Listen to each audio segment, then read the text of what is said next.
տվյալ դեպքում օրինակ բարեխիղճ ձեռքբերողները, երբ որ ունեն գույքային հայցեր եւ ապօրինի ծագում ունեցող գույքի բռնագանձման հայցերի դեպքում ում է տրվելու առաջնահերթությունը եւ այսպեսի մի շարք հարցեր, որոնք վեր են հանվել ներկայումս դատական պրակտիկայի ընթացքում եւ անհրաժեշտ է այդ ամբողջ հարցերը, խնդիրները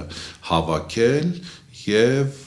դրանց հիման վրա նաեւ իրականացնել այս օրենքի բարեփոխումները։ Իհարկե մեր ասոցիացիան արդեն նախնական այդ ամբողջը հավաքել եւ ներկայացրել է ոլորտի պատասխանատուին արտադրության նախարարությանը, բայց ներկայումս նույնպես